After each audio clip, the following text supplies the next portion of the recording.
ఓం శ్రీకృష్ణ పరబ్రహ్మణే నమః. శ్రీమద్భాగవతం.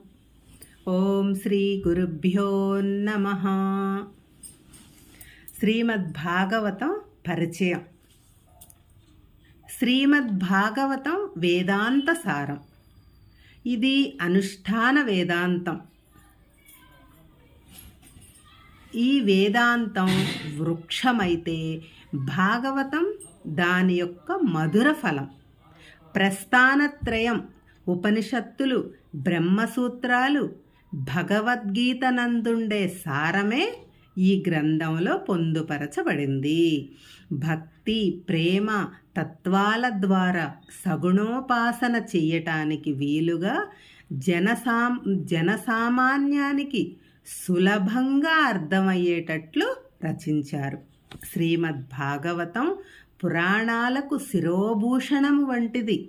భక్తి జ్ఞాన వైరాగ్యాలు తగు పాళ్లలో మిశ్రితమైన అమృతం లాంటిది.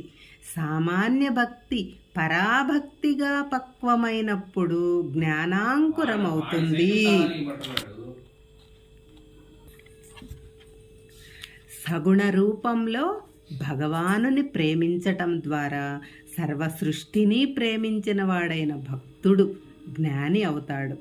భగవద్భక్తిని చవిచూసిన భక్తుడు ఇంక దేనియందు ఆసక్తి చూపడు. అతనిలో భక్తి వృద్ధి చెందుతున్న కొద్దీ విషయానురక్తి, కార్యాసక్తి క్షీణిస్తూ వైరాగ్యం పెరుగుతుంది. భక్తుడు జ్ఞానమయమవుడవుతాడు అన్నమాట. సదాసేవ్య శ్రీమద్భాగవత కథ యస్యాహం శ్రవణమాత్రేణ హరిహి చిత్తం సమాశ్రయేత్. ఈ శ్రీమద్భాగవత కథను సదా సేవిస్తుండాలి, సదా స్మరిస్తుండాలి. దీనిని శ్రవణం చేసినంతనే శ్రీహరి స్తోత హృదయంలో విరాజిల్లుతాడు. దేవతలకు సైతం లభ్యం కానిది శ్రీమద్భాగవతామృతం. భాగవత పఠనం శ్రవణం యొక్క ప్రత్యక్ష ఫలము.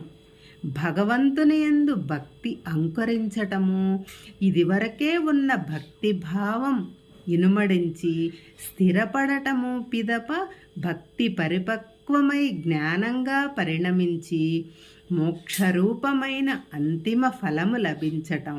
కర్మ, భక్తి, జ్ఞాన మార్గాల గమ్యం ఒక్కటే. అయినా అధికార తారతమ్యాన్ని బట్టి ఏదో ఒక మార్గం మొదట సుగమం అవుతుంది. భక్తి మార్గావలంబులకు విద్యా పాండిత్యాల అవసరం లేదు, లింగభేదం లేదు, పశుపక్షాది విచక్షణ లేదు. ప్రేమించగలిగే సున్నితమైన కరుణార్ధ హృదయం ఉంటే చాలు. మానవుడు సృష్టిలో జీవరాశులలో అత్యున్నత స్థానమందు ఉండటానికి కారణం అతనికి ఇవ్వబడిన యుక్తాయుక్త విచక్షణ జ్ఞానము. బుద్ధి కుశలతలే ఇంద్రియ భోగాల క్షణికత్వము, సంసార వలయం యొక్క దుర్భరత్వముల గురించి బాగుగా యోచించిన వాడై మానవుడు మోక్ష మార్గాన్ని అన్వేషిస్తాడు. దీనినే ముముక్షత్వం అంటారు. ముముక్షత్వం ఉదయించగానే నన్ను ఉద్ధరించు ప్రభు అని పరమేశ్వరుని వేడుకుంటాము. దయామయుడైన పరమేశ్వరుడు ఉత్తమ భక్తులకు అనేక విధాలుగా ఆదుకొని అదను రాగానే ముక్తి మార్గాన్ని చూపుతాడు, మోక్షాన్ని అనుగ్రహిస్తాడు. కృష్ణస్తు భగవాన్ స్వయం అనే మూల సూత్రం మీద శ్రీమద్భాగవత రచన జరిగింది.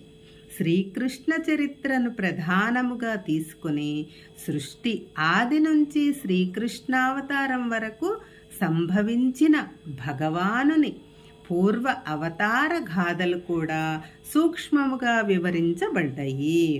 అవ్యక్త పరమాత్మ వ్యక్త స్వరూపుడై విశ్వ విరాట్ పురుషునిగా అవతరించి బ్రహ్మదేవుని ఉద్భవింపజేసి కొనసాగించిన సృష్టి క్రమము, అంతరిక్షద్యులోకాది చతుర్దశ భువన నిర్మాణము, సప్త సముద్ర వర్ష విభజన, దేవ మానవ దానవ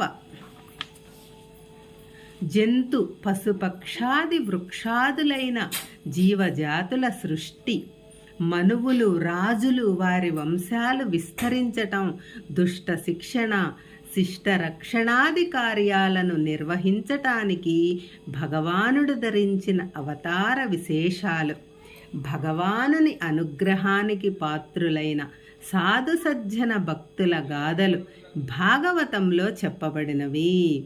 వేదాన్ ఉద్ధరతే జగన్నివహతే భూగోళముద్భిభ్రతే దైత్యాన్ ధారయతే బలిం చలయతే క్షత్రక్షయం కుర్వతే పౌలస్త్యం జయతే హలం కలయతే కారుణ్యమాతన్వతే మ్లేచ్ఛాన్ మూర్ఛయతే దశాకృతి కృతే కృష్ణాయ తుభ్యం నమః.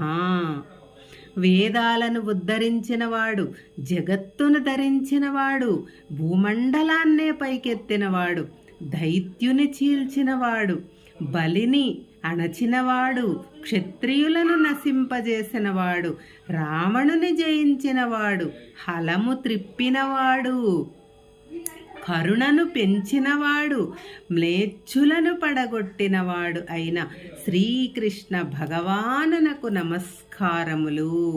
శ్రీకృష్ణుడే శ్రీమద్ భాగవతములో నావేశించి ఆ గ్రంథము పఠనమాత్రము చేత శ్రవణము చేత కలియుగంలో భక్తి ఉదయించి నిలుచున్నట్లు అనుగ్రహించాడు. ఒకరోజు శ్రీకృష్ణ భగవానుడు తన ప్రియమైన అనుచరుడైన ఉద్ధవునితో ఇలా చెప్పాడు: ఉద్ధవా, నా లీలాగాథలను వింటూ ఉంటే నీలోని మనోమాలిన్యమంతా ప్రక్షాళితమైపోతుంది. అప్పుడు నీవు నన్ను నీలో చూడగలవు. నీ భక్తుడు ఎట్టి కోరికలు లేనివాడై నన్నే ప్రేమిస్తుంటాడు. అట్టివాని రసాతలాది లోకాలపై సర్వాధిపత్యము గాని, ఇంద్ర పదవి గాని, బ్రహ్మ పదవి గాని, అణిమాది సిద్ధులు గాని, మోక్షము గాని, ఇంకేదైనా గాని విలువలేనట్టివే. వాటిని స్వీకరింపడు. నేను తప్ప అతనికి ఇంకేది అక్కరలేదు. అట్టి భక్తుడు నాకు బ్రహ్మ రుద్రాదుల కంటే, బలరాముని కంటే, లక్ష్మీదేవి కంటేను మిక్కిలి ప్రియతముడు అన్నాడు. ఈ వాక్కుల నుంచి భక్తునకు భగవంతుడు ఎంతటి స్థానమిచ్చాడో తెలుస్తుంది కదా.